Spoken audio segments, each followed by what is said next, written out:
Hi, everybody. So welcome to a conversation with Glenn Greenwald. And just want to say a few words about who is this guy who's standing on stage here. My name is Micah Sifry. I'm the co-founder of Personal Democracy Media. We run the annual Personal Democracy Forum conference in New York. It's this year, June 5th and 6th. We've had speakers ranging from Julian Assange and Daniel Ellsberg to Eric Schmidt and Newt Gingrich. And we'd love to have folks from South by come and join us. And if you register today, you can use that code, get $100 off. A little bit about myself. I have a new book out, literally coming out in May, and it's available for pre-order. It's called The Big Disconnect: Why the Internet Hasn't Transformed Politics Yet. And it's a look at, well, the last 10 years and the way campaigns and advocacy have evolved and why we still have to fight to democratize power and how we might do that. Before we get started, I actually need to do a few disclosures, given that we're going to be talking with Glenn Greenwald, and he is now working very closely with Piero Midjar. So I believe in transparency. So let me just say that Personal Democracy Media, our conference has in the past been sponsored by the Midjar Network, which is Piero Midjar's foundation. They also support a conference we do in Eastern Europe in Poland, PDF Poland. And they have given us some grants to do journalism about the international we government scene. In addition, I'm a consultant for the Sunlight Foundation, a transparency organization which has benefited from substantial support over the last 6 years from the Midjar Network.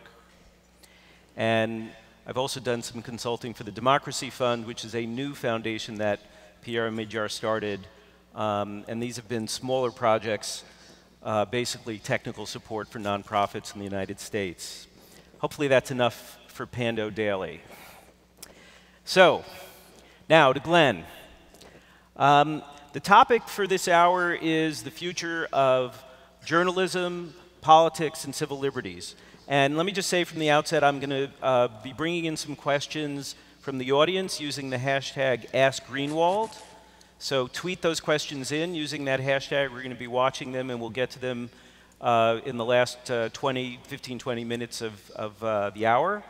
I've also been crowdsourcing questions with a new platform called Ask.io, and Glenn agreed to take some of the top questions that appeared there. There are probably more than 90 questions posted to Glenn there. Obviously, we won't get to all of them, but hopefully he'll be able to answer to some of those questions directly on that site. So check out Ask.io. So, Glenn, are we on screen? Yes, there you are. Thank you, everybody. So Glenn, it's been quite a year for you. You had a huge scoop, still playing out. You're working 16-hour days, still going through this massive document leak. You're writing dozens of stories. You've also won the Piero Midjar Journalism Prize. Congratulations. And somehow you still have time to spar with people on Twitter. And I just want to say congratulations on all of that, and I hope success is not ruining your life. And thanks for making the time to talk with us today. We got a big crowd here. I guess I'd like to just start out and let you say a few words to kick us off. Yeah, well, thank you first to everybody who has come out today to be here, and thanks for the invitation as well. It has, in fact, been a fairly intense last 9 months or so. I'm really glad that the topic for today is broader than just surveillance, because I think typically when people talk about the story of the last 9 months that was enabled by Edward Snowden's courageous whistleblowing, the focus tends to be on surveillance, and that obviously is understandable. But I actually think that the most significant parts of this story, the most enduring parts, extend far beyond surveillance into things such as what is the role of individual privacy in the digital age? Why is state secrecy so menacing To what extent should we trust government officials to exercise vast power in the dark? What is the role of journalism vis-a-vis the government and the world's most powerful factions? And what is the relationship of the individual to the state? And so I think all of those questions, pretty profound ones, have been raised and debates triggered by the episodes of the last 9 months. And so I'm really glad that we're keeping a broad focus today. That's great. Well, I want to start out with the first question, actually. This is the top question that came off of Reddit. And the question is, would you rather fight 100 duck-sized James Clappers or one horse-sized James Clapper? I love Reddit. He loves Reddit. More seriously. Were you able to watch Edward Snowden's talk earlier today? Were you able to catch that? I watched a good amount of it, including the part where he very generously held me up as the face of journalistic ineptitude when it comes to technological challenges, and coined the Glenn Greenwald test for the requirement that the tech community craft encryption tools to make sure that even idiots can operate them. So I saw that part, and I saw a few other parts as well. Well, that's actually, why don't I ask you about the Glenn Greenwald test? Do you think the tools have gotten easy enough for you, or that you really just had a steep learning curve and you forced yourself through it? Like, how hard is it for a journalist to, basically become a safe conduit or a safe person for a sensitive source to contact? My perspective may be a little bit distorted because, as you suggest, I've obviously been extremely immersed in these kinds of cryptographic questions of encryption and operational and communication security. Over the past 9 months, there's definitive evidence that governments such as the UK and probably the US are clearly attempting to monitor my communications and those with whom I work most closely. And so it has elevated itself in terms of priority. And so, yes, I definitely do operate encryption tools to, I think, a pretty advanced degree. Having said that, I think that the barrier that people have to using encryption is more psychological than anything else. I know that when Edward Snowden was trying to convince me back in December to install encryption so that he and I could communicate, I read the things that he was saying, and my reaction was, wow, this is incredibly complex. This is like some difficult outer planet nerd language that will take me weeks to master. And that was why I put it off and didn't really turn to it, because I didn't really perceive the value in doing it given what he was saying versus how complicated it seems. And then once I actually did it, I realized how incredibly easy it is. There definitely are strides that I think the tech community needs to make these tools even more user-friendly.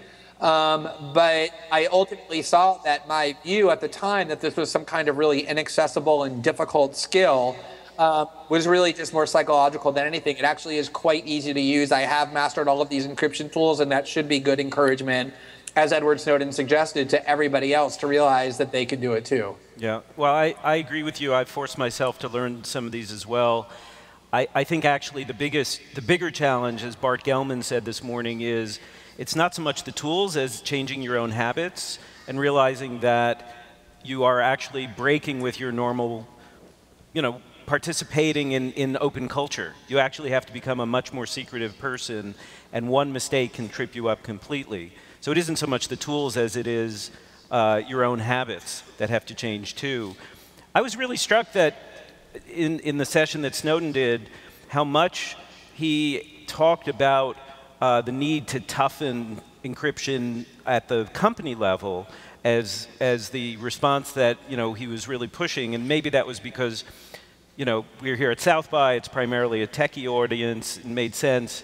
But one of the top questions that bubbled up on Ask Them that's really appropriate here for you is, how do we encourage Congress to actually do more to rein in the NSA's domestic surveillance and maybe some of the international programs as well? I mean, isn't the right answer here not so much that the burden is on the individual to improve their privacy controls, but on what Washington does? What would you do to get more out of Congress? Do you have hope about that? About Congress? No. Yeah.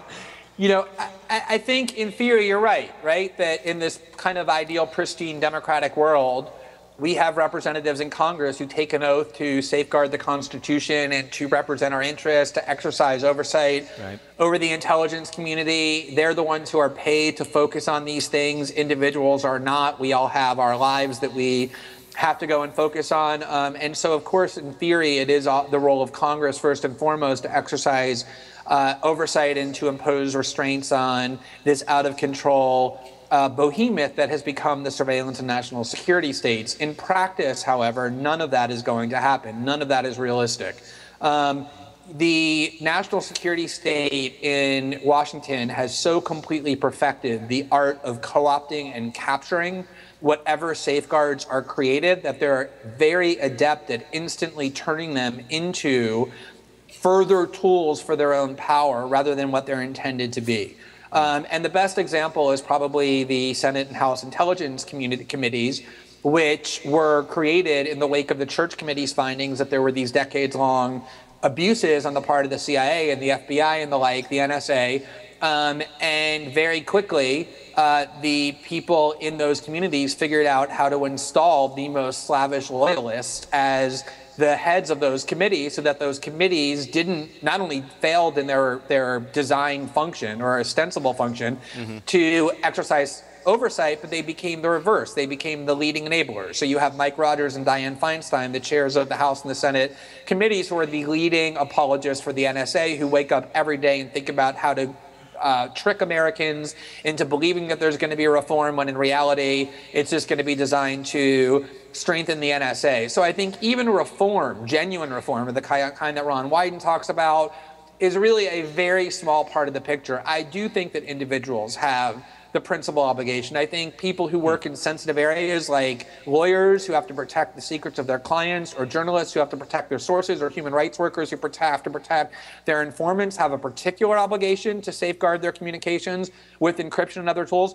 But I also think that just individuals around the world, if you're really upset about what the NSA is doing, the question should then be, what is it that I as an individual can do to stop them? And if everybody starts using encryption, it will, right now what the NSA does is they detect encryption and they view encryption as a sign that you're suspicious. In their warped mind, if you want to hide what you're saying from them, it must mean that what you're saying is a bad thing. And so they use encryption and the use of PGP, email, and Tor browsers as evidence that you're suspicious and can actually target you if you use it. The more people who use encryption, the more difficult that it is to do, the more difficult it is to engage in mass surveillance, the higher the bar is that the NSA and its allies have to overcome in order to engage in mass surveillance. And that is something that relatively easily all of us can do. Right. I don't think we're disagreeing. I think the question was whether there was more that ultimately we could get from our elected officials or from Washington. You know, Snowden this morning did say that he called for more oversight of Congress. He said there needs to be a watchdog that watches Congress, that ultimately policy flows from there. And what you're saying is you don't think actually that it still flows from there. Last summer, there was a vote in the House that came within 7 or 8 of nearly reining in one of these practices of the NSA, right? The Justin Amash amendment that would have at least pulled back on some of the bulk collection of data. I mean, aren't those kinds of fights important? I think they're important symbolically.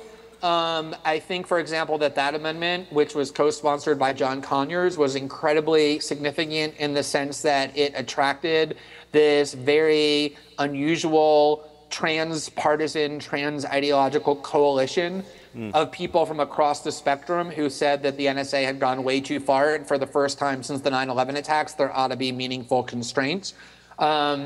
And I also thought that it was important because the people who saved the NSA in that instance was the trinity of the Obama White House, John Boehner, and Nancy Pelosi, who whipped very feverishly against that bill to protect bulk domestic spying by the NSA. And I think that had a very important educative moment of illustrating that the real division that we're facing when it comes to this political challenge is not right versus left or Democrat versus Republican, but establishment inside power versus people who view authority with greater skepticism and are on the outside. So I did think that that was important. I guess what I'm saying is that I don't think that the primary means of reining in the national security state is going to come by having that same government enact laws that limit its own power. I'm not saying that's unimportant. I just don't view that as the principal battleground for whether or not the NSA's power can really be subverted and meaningfully diluted. Okay. I'm going to change the subject. I actually, Julian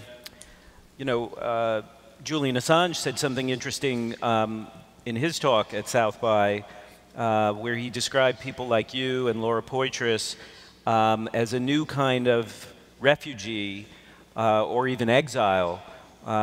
People doing important investigative journalism who decide to do it from outside the U.S. Do you think that's fair? Do you consider yourself a refugee or an exile from the U.S.?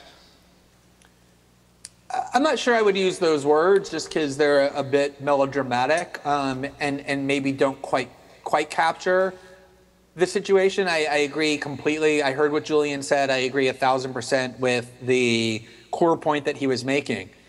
What I would say is that, there's this tendency to be very dismissive of the idea that the United States government is actually posing a meaningful threat to the news gathering process and to journalists. And I think it's very easy in general to dismiss threats to civil liberties if you don't personally feel yourself threatened. So if, for example, you feel as though the United States government and the people who are running it are more or less on the same side as you and that you support them, the president, the party that controls the government, you won't feel threatened by the government. You'll tend to view them as good people doing good things and will view these kinds of claimed threats as being hyperbole or unwarranted or whatever. It's the reason why Democrats are petrified of the NSA when George Bush is in power, and they love the NSA when Obama is, not all, but some. And so I think that, if you look at it from the position of the people who have been doing the journalism, it doesn't take any speculation or paranoia to realize top officials in the United States government have been going around for several months now, calling people who have brought this transparency, not just Snowden as a whistleblower, journalists who have worked on these stories, calling us criminals and arguing that we ought to be prosecuted. They haven't been doing it much.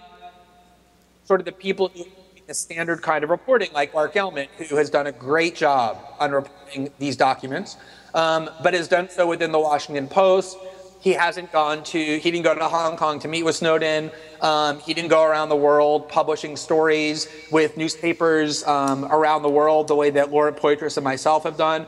And so these threats are designed to separate certain of us from the Bart Gelmans or the people to criminalize what we're doing. And I do think that it would be moronic for us as individuals to decide that we're not going to take those threats seriously. I think we've all decided that we're not going to be kept out of the United States because of it. We intend to go back at the right moment with the right protections. But there clearly is an attempt from detaining my partner under a terrorism law to threatening criminal investigations to calling us criminals to devising theories as to why what we've done should be prosecuted to at least create a climate of fear sufficient to put this on people's minds as they decide how much they really want to oppose the U.S. government. And that in itself is, I think, very, very menacing. In fairness to Bart, I should say he did go to Russia to interview Snowden, so it isn't as if he hasn't done some risky travel of his own.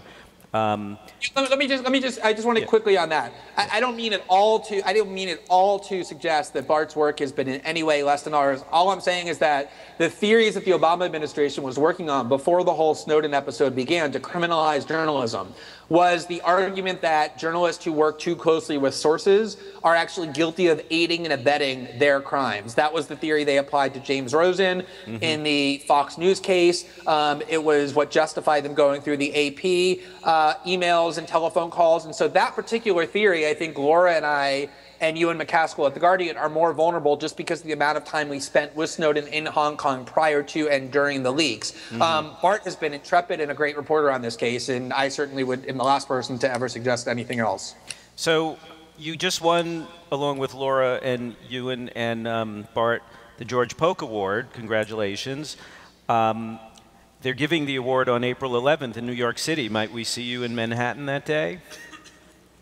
Yeah, you know, in terms of figuring out when to go back, and making it as difficult as possible for the U.S. government to take the kind of action that we would like them not to take, going back in order to receive an award, a prestigious award from a group of journalists for doing the journalism that some top officials have called crimes, is really good symbolism, and I think an interesting strategy, and is definitely something we're actively considering. Okay, well, you let us know. We'll certainly meet you at the airport. I want to turn to, actually, before we get off the NSA, I do want to talk about First Look Media for a bit. Just one more policy question for you, since you're writing about this so much. Bruce Schneier, who is an independent security expert, who actually I think did some consulting for The Guardian on some of the reporting when you were doing Snowden reporting for The Guardian. He has a very interesting suggestion about what should be done with the NSA, which basically is, you know, to break it up into a couple of different pieces. And I just want to get your response to his idea. What he basically says is the NSA has these kind of three parts. One part he thinks we should keep. That's the part where we can target and surveil very, very important targets. That's what the Tailored Access Operations Program is supposedly doing. And supposedly that's getting into the communications of true bad guys who are really trying to hide. And he says that should be put under the control of the US Cyber Command. Second is, he says, get rid of all the bulk surveillance programs. Those are clearly unconstitutional and unproductive. And that any surveillance of Americans should be handled by the FBI, which is sort of constitutionally more proper, given that there's at least a judicial system over that we have more access to, more transparency of. And then the remainder, he says, of the NSA, instead of doing offensive signals intelligence, which is undermining communication security, we should retool those people into doing information assurance, into protecting communication security. So I'm wondering, you know, Bruce is a serious guy and someone you've actually worked with. What do you think of that proposal? I think that it is a good framework. You know, I mean, I think that I haven't, you know, given as much thought as Bruce has to how the functions of the NSA can be bureaucratically rearranged. But what I do think is that that article that he wrote and a lot of his other writings focuses on the crucial point, which is what should be the surveillance function of the US government, regardless of which particular agency carries that out. And I agree completely with him that you want, or at least it's legitimate for the government, to surveil people whom the government has convinced courts to conclude are, by probable cause standards, likely engaged in terrorism or agents of foreign powers. And that nobody else should be subjected to US surveillance. There should be no suspicionless surveillance. That was the core principle of the Constitution. It was a major motivating factor in rebelling against the king, the idea of general warrants, that people who are guilty of nothing could nonetheless be subjected to searches by the crown. And whatever accomplishes the capturing of that principle, including Bruce's proposal or any other ones, is one that I would be likely to view favorably.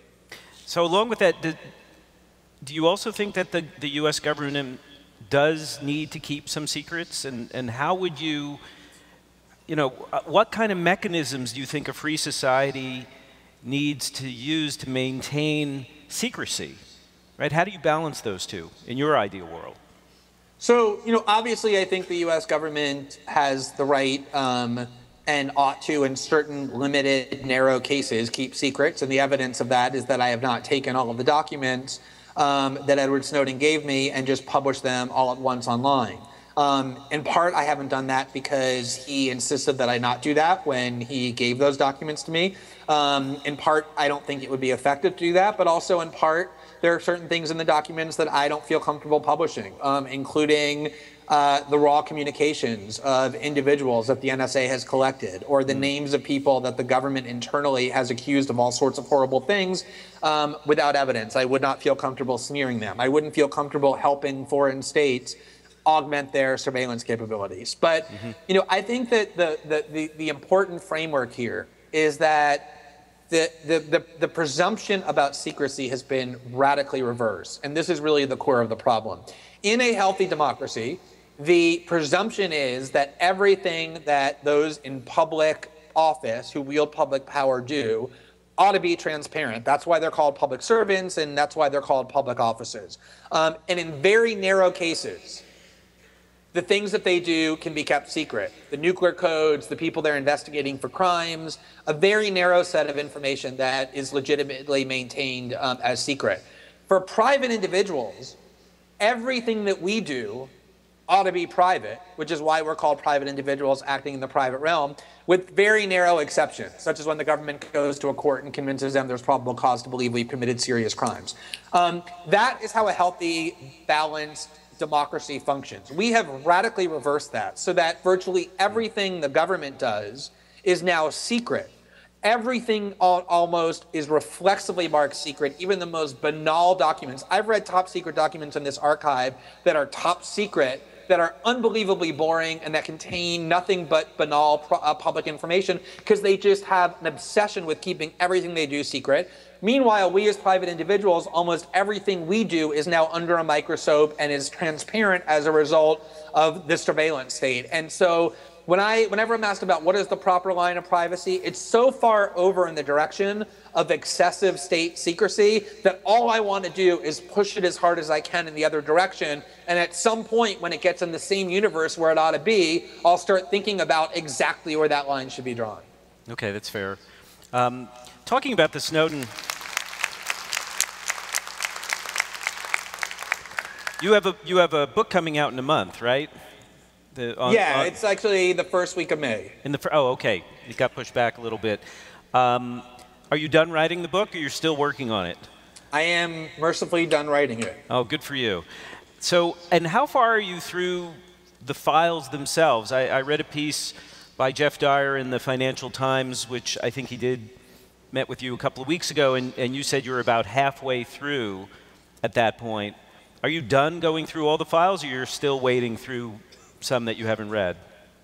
Yeah, there was some ambiguity in that answer. So I've certainly read at least one time, and in most cases many more than once, all of the files all of the documents that Snowden has given me. When he asked me how far am I through the files, he was asking me how much of the reporting overall that you will ultimately do has now been done. And my answer was, I think maybe roughly half. At some point, I'm going to reach my own personal limit when I just can't do anymore. I think there's a lot more to do beyond that. But for me personally, I've been doing it for 6 or 7 months. I think maybe another 6 or 7 months, is a guess. But what I will say, and I've been saying this since the very beginning, and I'm not saying it to tease people or to attract attention, but simply because it's true, many of the most shocking and significant stories are yet to be reported. And they haven't been reported yet because they're more complex. They take more reporting. We can only do so many at a time. But there are many, many significant stories that remain to be done by the journalists who are working on this archive. Well, speaking of doing more reporting, I want to actually turn to your new venture, The Intercept and First Look Media in general, and ask you a kind of big question. I think it's for those of us who are journalists, obviously it's very exciting to see anybody start something new, and you have great big ambitions for this project. I wonder if you could, this is the first time since when you were blogging, really, where you are again, the sort of captain of your own fortune. How will you know when you're succeeding? What is your, 5 years out vision for success for this venture? I basically see journalism in pretty simple terms. which is, I think the purpose of journalism is to shine a light and to expose that which the world's most powerful political and corporate factions are trying to conceal that the public ought to know. And so the more of that I'm able to do and that we're able to do, the more successful I think we're going to, I'll think we will have been. I don't think very much about business terms. I am very poor in thinking of those in that way. I'm not good at it. It's not what my role is. Other people there are going to be thinking about those kind of things. We have hired an editor-in-chief for The Intercept. We're hiring lots of other business and editors people to think about those kind of things. My focus is going to be on the journalism. And I want to find as many journalists as possible who are fearless and aggressive about fulfilling that function, and to know that we have all the resources we need to do it and to compete against and fight against, when necessary, the most well-funded institutions in the world. And if I have that and we're accomplishing that, I'll feel like we've been successful. Right. So just to be clear, I wasn't asking you a business question, right. Actually. It's really more, it's almost to get at what some people might call your theory of change.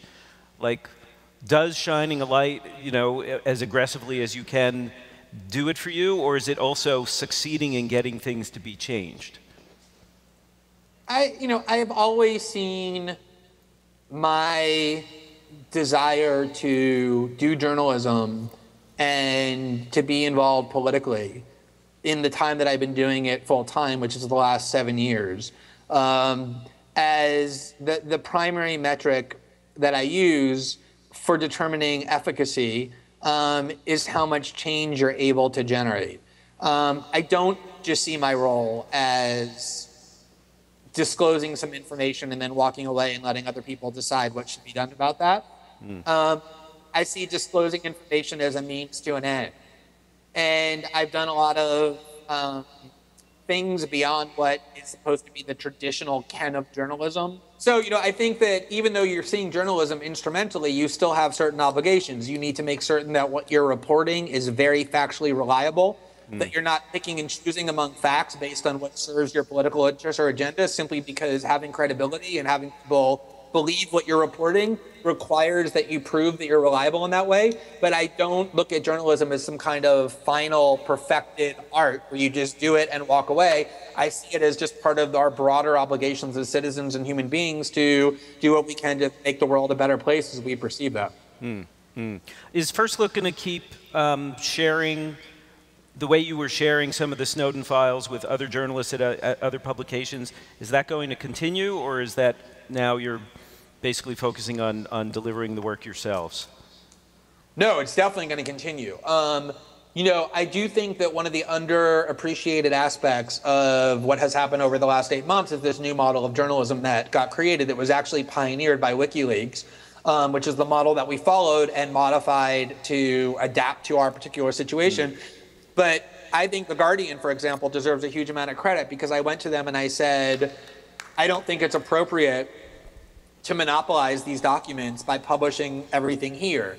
I think what we ought to be doing as journalists is thinking about how to best inform people and maximize the impact. So if there's a story principally about France or India or Brazil or the Netherlands or Sweden or wherever, I want to go to those places and work with those media organizations that know those places best, and report them there. And The Guardian said, we completely agree. And I think that's been crucial to engaging not just Americans, but the world about this system of suspicionless spying. And that is absolutely something that we intend to continue to do at First Look, which is to partner with foreign media organizations to have our obligation be to the story and not to us as an institution competitively. Do you know how many other journalists, in addition to you, Laura, and Bart, have access to the files? You have shared chunks of them with other institutions, correct? Yeah, I mean, the New York Times has tens of thousands of them.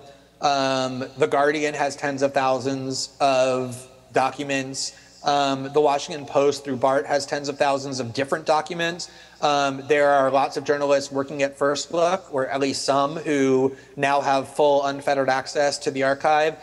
We've shared huge amounts of documents with journalists around the world. I've shared enormous amounts with media outlets in Brazil about Brazil and all the other places that I've named. So there's been dozens and dozens of journalists who have worked on large numbers of Snowden documents. Speaking of First Look, what's it like to work with Piero Midjar?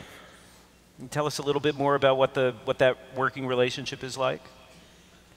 Well, I didn't know Pierre at all. I mean, I knew of him, and he knew my work, but we didn't know each other we had never exchanged words before. When in September we talked for the first time, and the thing that appealed to me the most was that he was over here in one corner building his own media organization, and Laura, Jeremy, and I were over here in the other corner building ours. And we had just started, and when we talked for the first time, it was so apparent how perfectly matched these visions were. And the thing that really impressed me the most about him and that made me interested in wanting to pursue this was that he wanted to build a media organization that was radically different than what the Washington Post and the New York Times were doing. And the reason I believe that is because if you have $8.5 billion and all you want to do is what the Washington Post and the New York Times are already doing, you can just go and buy those, those newspapers. And he said he didn't want to do that because he wanted to create something new. And the way that he defined what he wanted to do new, more than anything else, was that he wanted to find a way not to take journalists and put them into some homogenized corporate hole and then make them uniform and subjected to a certain structure. He wanted to find a way to give them the tools that you normally get from well-funded institutions, while at the same time not just safeguarding, but bolstering the independence in their journalism, meaning saying what they want, how they want, writing how they want, following their passion and vibrancy without anybody telling them what to do, without having any constraints of any kind beyond the need to prove that what you're saying is factually accurate. And that commitment that he had, not just sort of in passing, but his overall passion to preserve independence and fearlessness in journalism, was the commitment that made me convinced that it was worthwhile to work with him. And ever since, he has completely adhered to that commitment. I don't think I've ever discussed one single word that I've written either before or after with him, and I expect that will continue.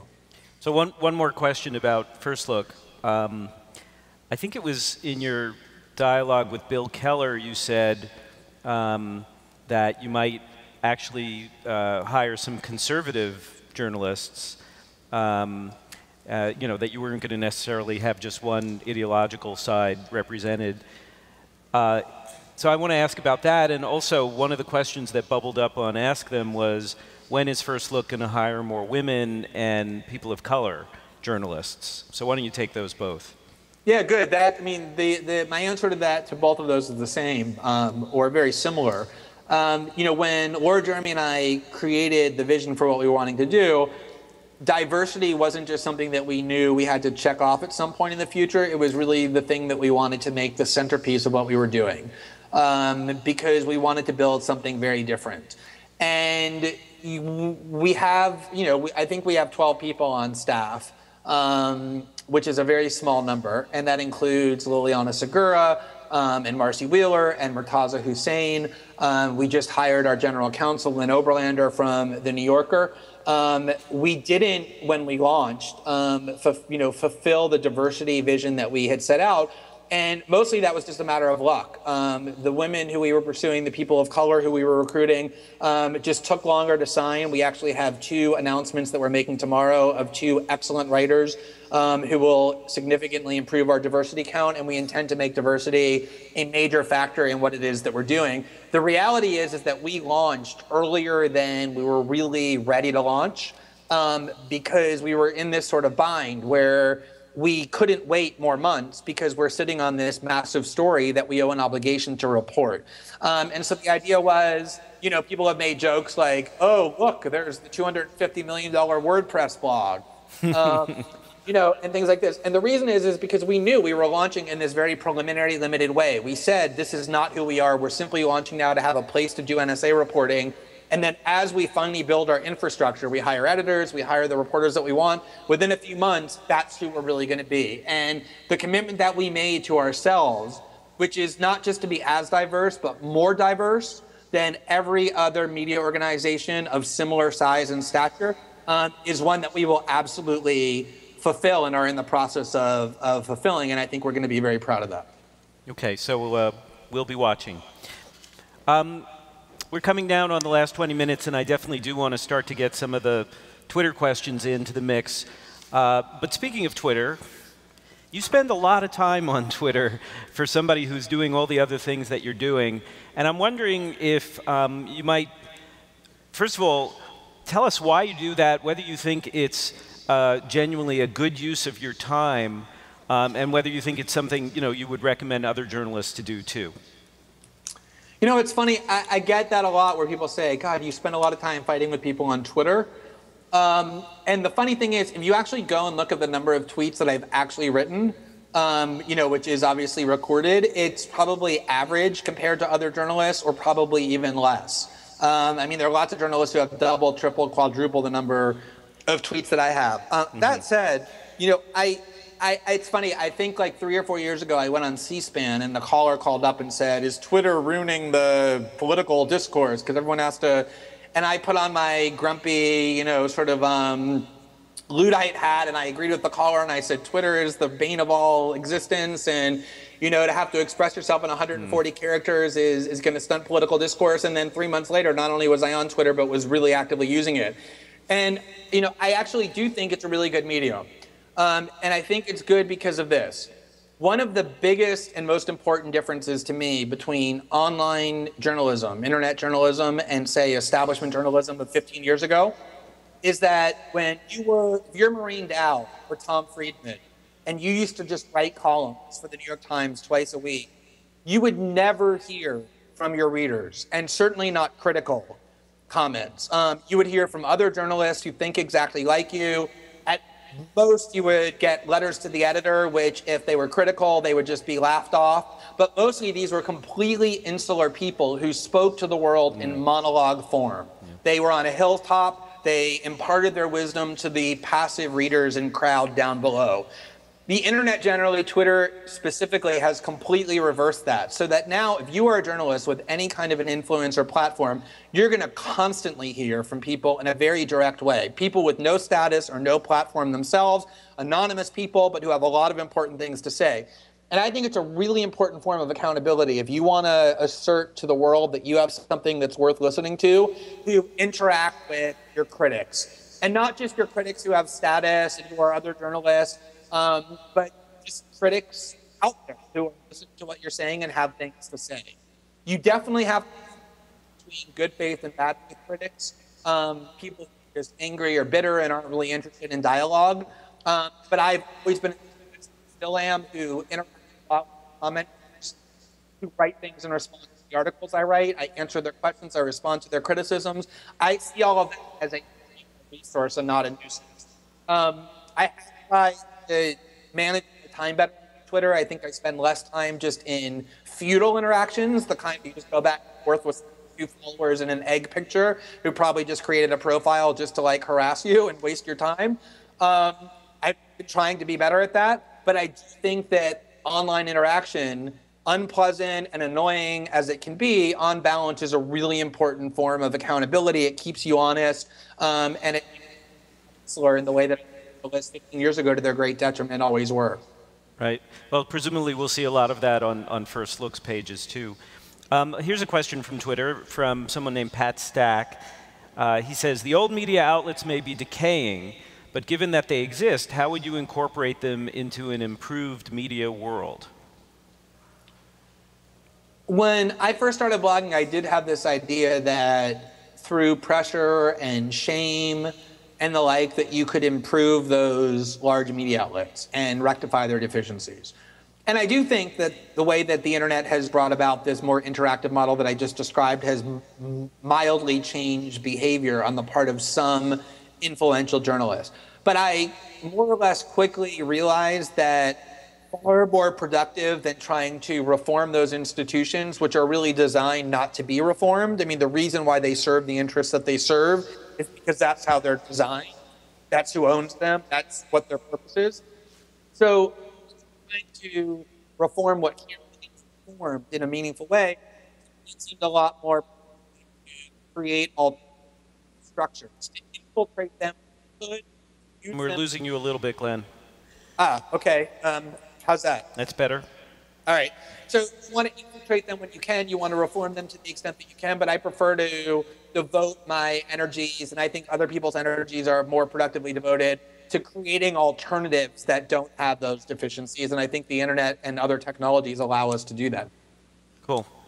Here's another question from Twitter. It's taking us back to Snowden from Tommy Collison. It says, do you wish anything had played out differently in the Snowden affair? I wish that the U.S. government hadn't bullied the countries that he had secured safe transit through on his way out of Russia to go to where he wanted to go to seek asylum. And I wish that the U.S. government hadn't revoked his passport and therefore forced him to remain in Russia, because I think that they're forcing him to remain in Russia, which is something he never intended to do, has been the most effective means of trying to demonize him and distract attention away from the revelations of the NSA. I think there are probably ways that we could have handled media issues better. I think that there are probably some mistakes we made in the journalism that we've done, which is impossible not to do when you're doing almost daily reporting over 8 months of really hard material. But to be perfectly honest, when Laura Poitras and Edward Snowden and I... Losing you a little bit again. So I was saying, to be perfectly honest, when Edward Snowden and Laura Poitras and I were in Hong Kong and we were envisioning what might happen from these disclosures, we talked about the dangers, we talked about what we hope to achieve. I think everything has gone so much wildly better than we ever could have dreamed that it went, in terms of his not being in U.S. custody, the debate that we were able to trigger around the world, the interest level that has been maintained for so long, the inability of the government to use their standard fear-mongering tricks, that on the whole, I'm really not just happy, but shocked and surprisingly happy with how well I think things have gone. Great. Now a personal question. This one comes from Rashid Finj. I'm sorry if I'm not pronouncing that correctly. And he asks, being actively surveilled, how do you keep away from paranoia? It is definitely a battle. I remember when I came back from Hong Kong and my partner David had told me that his laptop was stolen from our house the same day that I had told him via Skype when I was in Hong Kong that I would be sending him encrypted files, which I didn't end up doing, but we did have that conversation that night. His laptop was stolen. I came back and he told me about that. I fought really hard not to draw conclusions about why that laptop had just disappeared, because I didn't want to become these people who just start taking an inexplicable event in my life and sending it to the CIA. But I've seen people like that. Sorry, the CIA is interfering with the signal right now. All right. That's a perfect example. But at the same time, I have seen definitive evidence, including the filings of the British government and the case that David brought against them relating to his detention and elsewhere, that my communications and those with whom I'm working most closely are being collected, monitored, and surveilled. You see weird events in terms of how your house is being monitored. And ultimately, what you just have to know is that the work of all journalists that is in any way effective against powerful people brings with it risks and costs. And once you accept that those risks and costs are there and that you take all the reasonable precautions that you think you can against it, you just have to put it out of your mind and resolve that you're going to do the work that you think needs to be done and not let those things in any way deter you. And that's what I try to do. Okay. Another question from Twitter. This is from Emmy Rodriguez-Nuish. And the question is, what role can South American governments play in the digital privacy debate, protecting people like Assange, Snowden, and you? Yeah, I think that South American governments can and actually have played a really important role. I mean, Brazil has played an incredibly instrumental role in how this debate has played out, in terms of the president of Brazil, Dilma Rousseff, canceling the state dinner that she had long planned to visit the U.S. and then going to the UN, and while Obama waited out in the hall denouncing the United States in very vehement terms, joining with Germany to create proposals to take away the ability physically of the U.S. to maintain hegemony over the internet, create an international regime to protect privacy. I think that all countries. No, you're dropping again. Okay, let's just wait for a second. All right, so I think all countries have an obligation to take people whose political rights are being persecuted, like Edward Snowden, and protect those political rights and persecution by giving him asylum. I think South American countries can do that. But in general, I think one of the biggest reasons why this debate is proceeding productively is because other countries around the world, I would say primarily in South America, to a lesser extent in Europe, have reacted so strongly to revelations of how the U.S. government is invading their communications security. So I actually want to ask you a couple of broad questions to bring us towards a close. One of them is, I've just been dying to ask you this for a long time. I've noticed that you use the word faction very often when you're talking about describing powerful factions in Washington or elsewhere. You don't seem to use the word party or interest group or special interest. Is that, can you explain this Greenwaldism to us? Why faction? I mean, I actually stole it from the Federalist Papers, right? There's several different Federalist Papers that analyze competing power centers in terms of factions. And the reason why that's such an appealing analytical framework to me is because I think the alternatives that are most commonly used are really misleading. I really don't believe that the primary battles over power in Washington are best understood as ones between the Democratic and Republican parties. They have important differences that affect people's lives. But in general, they serve fundamentally the same permanent interests in Washington. What really I think the struggle for political and corporate power is about is different groups of people who are bound to the same material self working together for a common goal. Like those, I think, We're losing you again, Glenn. And so that's what I understand by factors, and that's the reason why I use that term. It's really a way of trying to get people out of comfortable language that is shorthand for something that feels familiar but that doesn't really signify anything, and using some language that I think takes some more thinking about what it means, what the analysis is. Okay. Since we're at South by Southwest, I want to ask you a question about your view of the internet overall. I know when you started out as a blogger, and you're one of the most successful bloggers actually that I can think of, other than maybe Nate Silver, in terms of somebody starting out as an independent and kind of working their way up. Do you still think that the internet is a force for democratization, or do you think it's now become much more of a force for centralization and control? And what do you think we need to do to make it more, again, a force for democratization?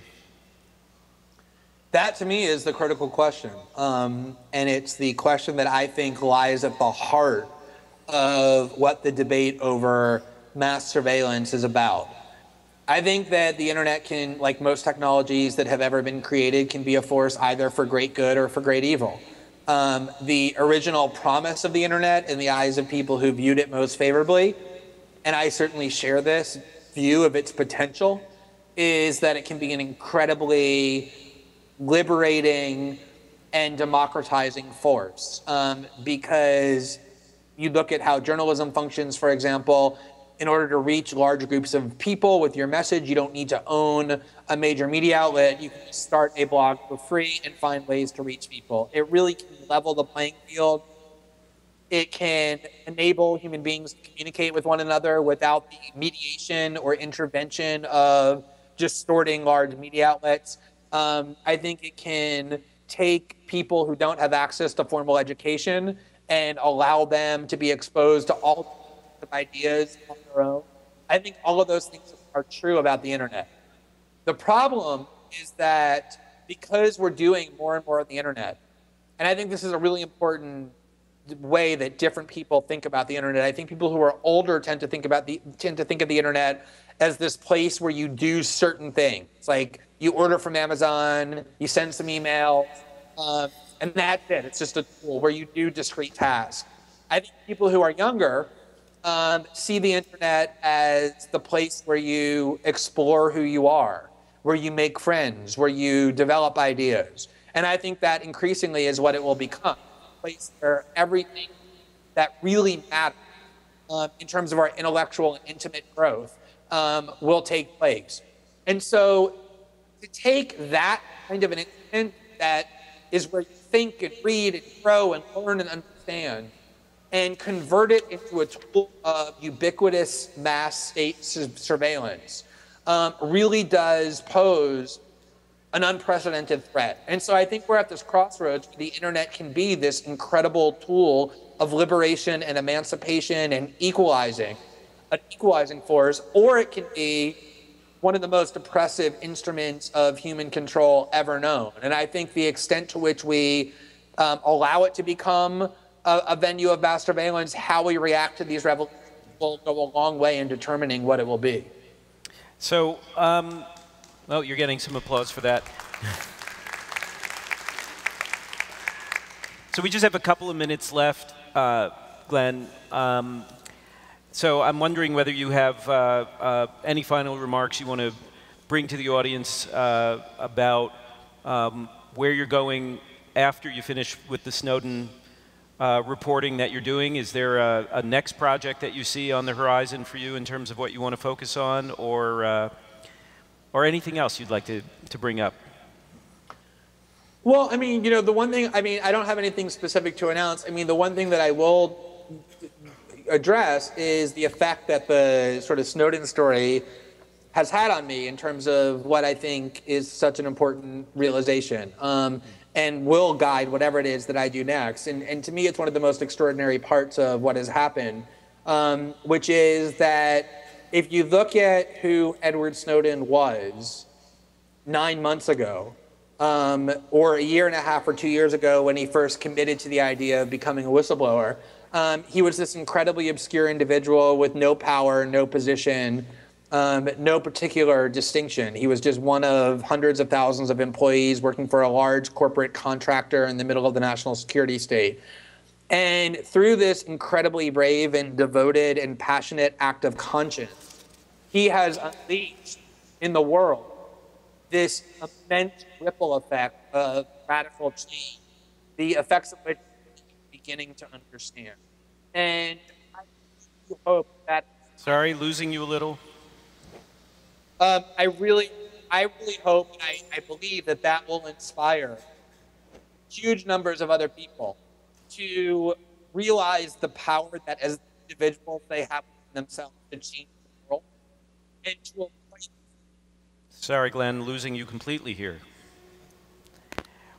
And to avoid this kind of defeatist thinking that says these institutions are so formidable, so powerful, so resourced, that there's really nothing that I as an individual can do to challenge them. I think what Edward Snowden did is sort of the permanent antidote to that, and I think is an incredible inspiration for every individual to understand the power that we all have within us if we take decisive and bold action in defense of our values. Right, or as Daniel Ellsberg has said, courage is contagious.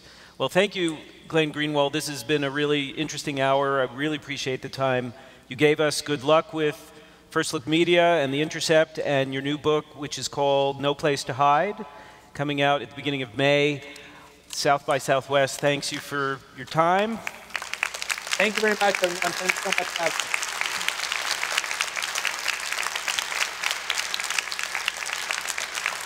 me. And you can keep asking Glenn questions on askthem.io. and hopefully he'll take some time to answer more of those questions there. And use that site to ask other people questions, because that's one of the ways we can all hold the powerful to account. Thanks. Have a great day, everybody.